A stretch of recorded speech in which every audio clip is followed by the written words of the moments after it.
Hello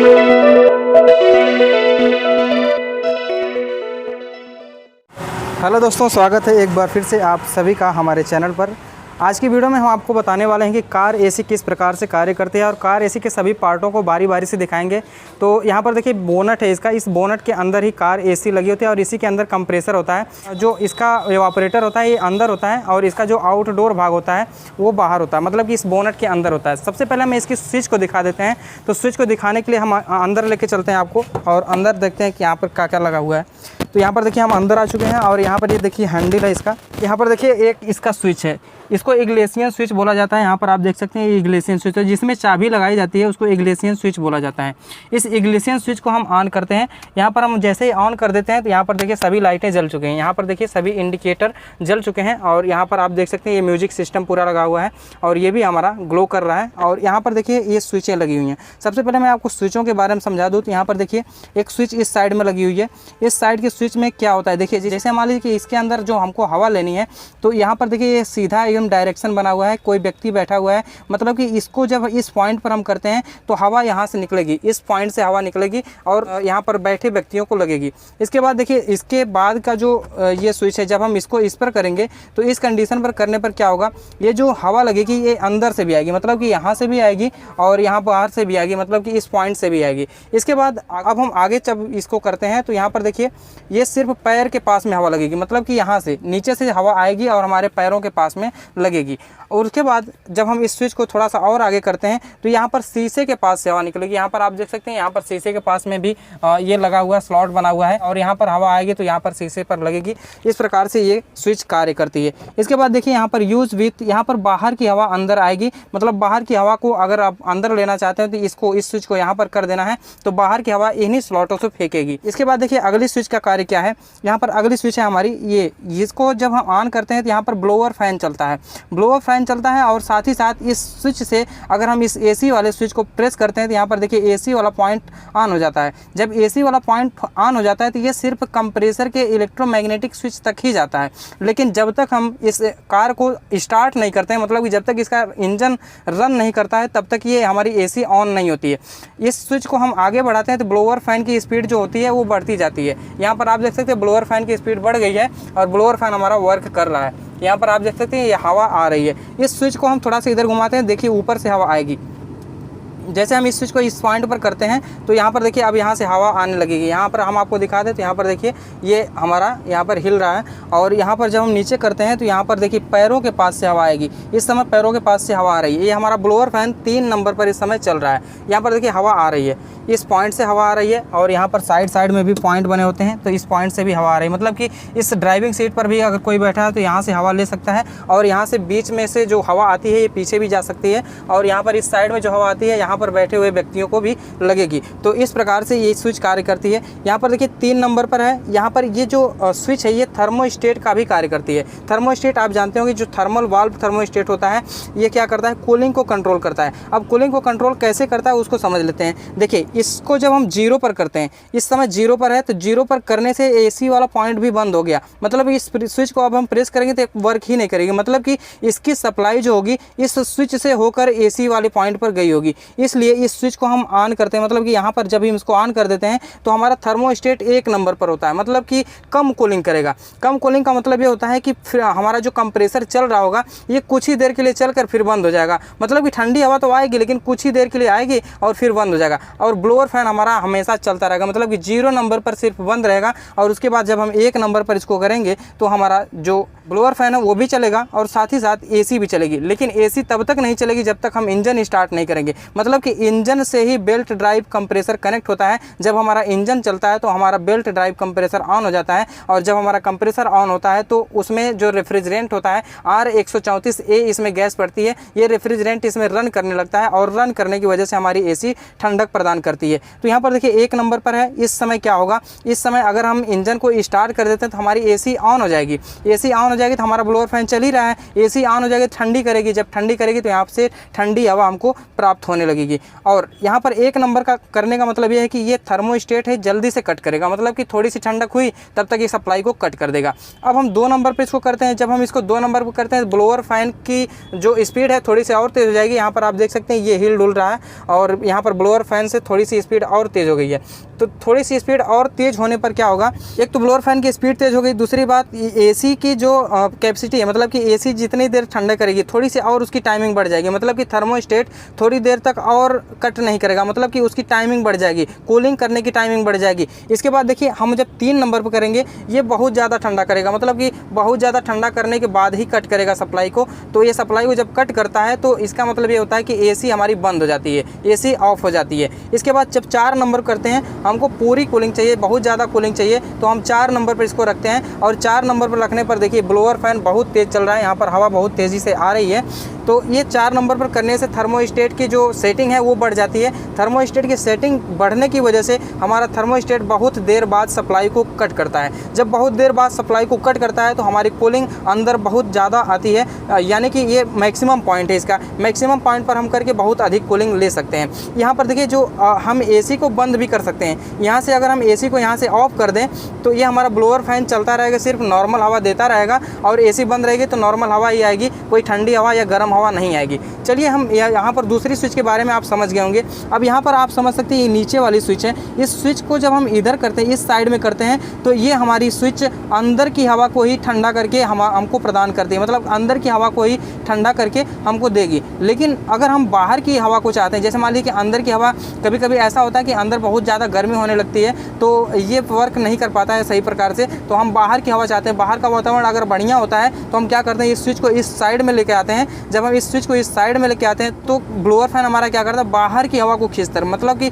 वातावरण की हवा को खींचकर अंदर लेके आता है। वातावरण की हवा को खींचकर जब अंदर लेके आता है तो हमारा वातावरण की हवा हमारे कार के अंदर मिलती है। यहाँ पर आप इस स्विच के बारे में भी समझ गए होंगे और इस स्विच के बारे में भी समझ गए होंगे, ये दोनों स्विचें क्या करती हैं।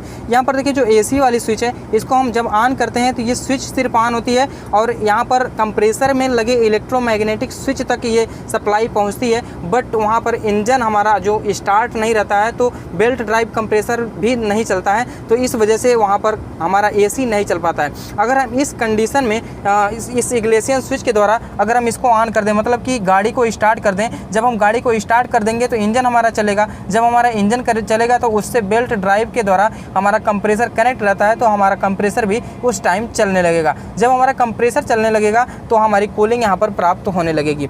यहाँ पर तीसरी स्विच के बारे में आप समझ सकते हैं। ये जो हमारी अगली स्विच है, इस स्विच का क्या कार्य होता है, तो इस स्विच का कार्य समझ लीजिए। यहाँ पर देखिए ब्लू लाइन बनी हुई है, यहाँ पर आप देख सकते हैं ब्लू लाइन बनी हुई है।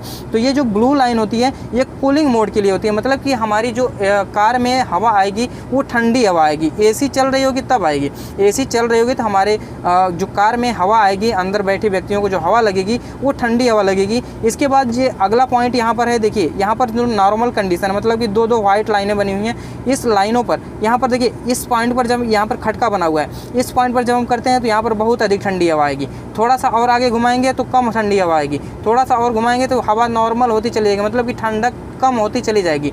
और हम आगे करते हैं तो यहाँ पर जब वाइट लाइन पर आते हैं तो यहाँ पर वाइट लाइनों पर जब हम आ जाते हैं तो ये हमारी हवा जो होती है नॉर्मल हो जाती है, मतलब कि ठंडी नहीं रहती है, ठंडी नहीं रह जाती है, वो हवा नॉर्मल हो जाती है। जब वो हवा नॉर्मल हो जाती है और अब हम चाहते हैं कि हमको गर्म हवा मिले, तो गर्म हवा के लिए हम क्या करते हैं, इसको हम रेड लाइन पर कर देते हैं, मतलब कि इस स्विच को घुमाकर हम रेड वाले पर कर देते हैं। जब हम रेड वाले पर कर देते हैं तो यहाँ पर हीटिंग, मतलब हीटर स्टार्ट हो जाता है और हमको हीट हवा मिलती है, मतलब गर्म हवा मिलती है। यहाँ पर देखिए नॉर्मल कम गर्म हवा मिलेगी, जब इसको और आगे करेंगे तो थोड़ी सी और गर्म हवा मिलेगी, और जब हम इसको फुल कर देंगे तो हमको बहुत ही गर्म हवा यहाँ पर प्राप्त होने लगेगी। तो ये तीनों स्विचों के बारे में आप समझ गए होंगे। अब हम यहाँ पर आगे आपको लेके चलते हैं और आगे दिखाते हैं कंप्रेसर यहाँ पर कहाँ लगा हुआ है। तो सबसे पहले यहाँ पर हम देखिए नॉर्मल कंडीशन में इस ब्लोअर फैन को कर देते हैं। इस ब्लोअर फैन के स्विच को हम 1 नंबर पर कर देते हैं। इसको थर्मोस्टेट स्विच भी बोला जा सकता है। इसी से हमारी एसी वाला जो स्विच है ये कनेक्ट रहता है। अब देखिए यहाँ पर एसी वाला पॉइंट ऑन है। अब हम क्या करेंगे, अब इस गाड़ी को स्टार्ट करेंगे।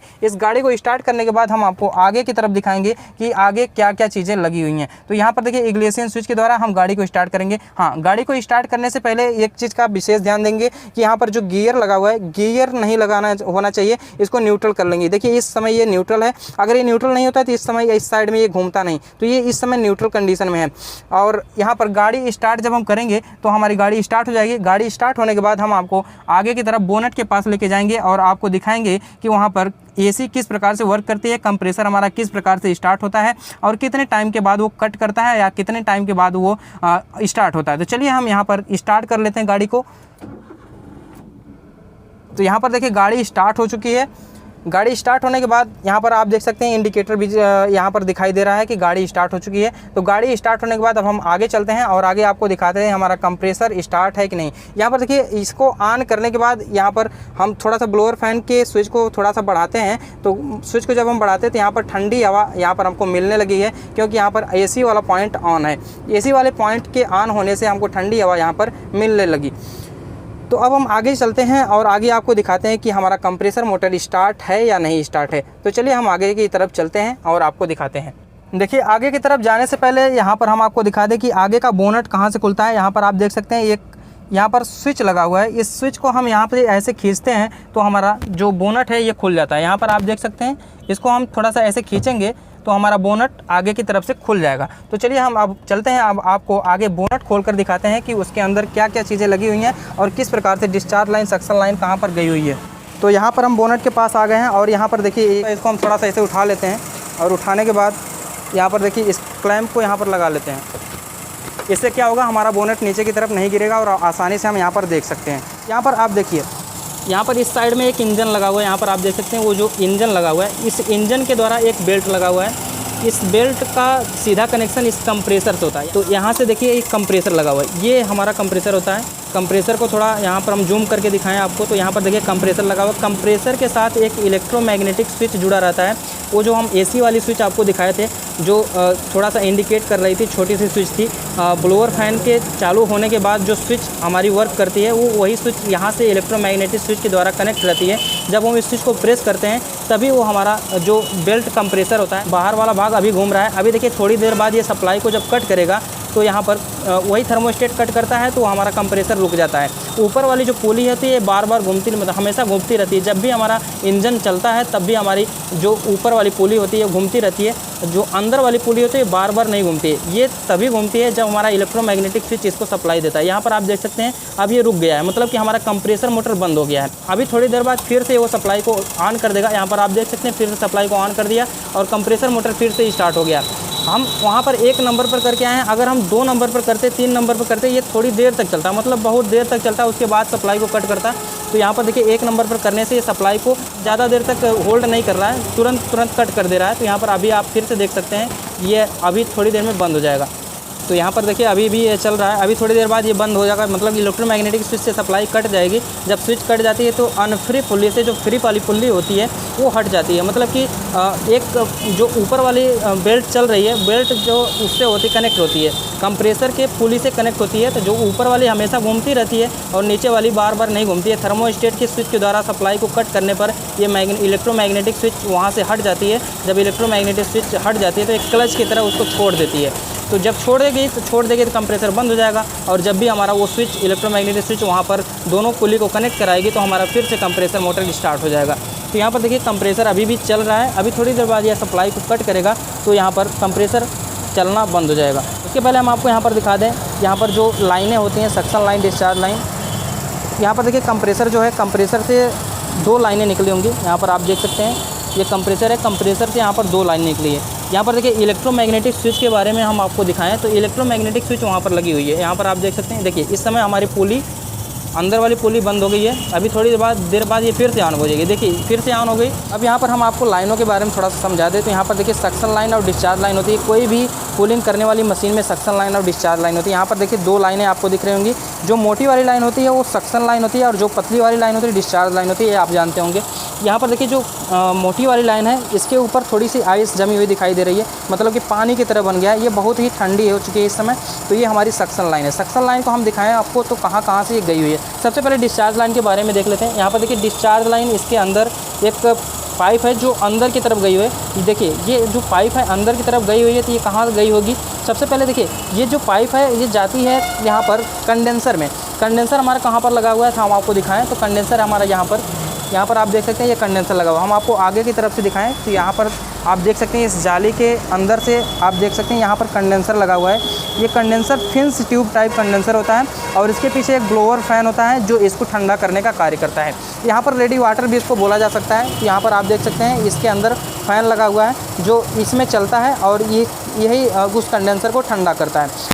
इलेक्ट्रोमैग्नेटिक स्विच लगी है। इलेक्ट्रोमैग्नेटिक स्विच ही दोनों पुल्ली को आपस में कनेक्ट कराती है और दोनों स्विच को आपस में, दोनों पुल्लियों को आपस में हटाती भी है। तो यही इलेक्ट्रोमैग्नेटिक स्विच कार्य करती है। मतलब कि जो हमारी एसी वाली बटन थी वही एसी वाली बटन यहाँ पर प्लस की सप्लाई भेजती है। तो प्लस की सप्लाई जब यहाँ पर भेजती है तो दोनों पुल्ली आपस में कनेक्ट होकर चलने लगती हैं। तो ये इस प्रकार से हमारी इलेक्ट्रोमैग्नेटिक स्विच वर्क करती है। इस चार्ज लाइन में एक हमारा वाल्व लगा है। ये वाल्व देखिए क्या करता है, यहाँ पर एच लिखा हुआ है। मतलब कि मतलब ये होता है कि ये जो हमारी लाइन है ये हाई प्रेशर वाली लाइन है। मतलब कि यहाँ से कंप्रेस करके यहाँ पर हाई प्रेशर में रेफ्रिजरेंट को आगे भेज रहा है। ये रेफ्रिजरेंट कहाँ पर जाता है, यहाँ पर आप देख सकते हैं ये रेफ्रिजरेंट आगे जाके यहाँ पर आगे गया हुआ है और आगे यहाँ पर जाके ये हमारा ऑटोमेटिक एक्सपेंशन वाल्व लगा होता है। जैसे अन्य कूलिंग सिस्टमों में कैपिलरी ट्यूब लगी होती है तो वैसे इसमें नहीं होता है। इसमें एक्सपेंशन वाल्व लगता है, ऑटोमेटिक एक्सपेंशन वाल्व लगा होता है जो प्रेशर को कंट्रोल कर लेता है। और यही ऑटोमेटिक एक्सपेंशन वाल्व यहाँ पर आप देख सकते हैं अंदर लगा हुआ है। ये अंदर की तरफ होता है। यहाँ पर आप देख सकते हैं ऑटोमेटिक एक्सपेंशन वाल्व में दोनों ही लाइनें जुड़ी हुई, सक्शन लाइन और डिस्चार्ज लाइन दोनों ही लाइनें जुड़ी होती हैं।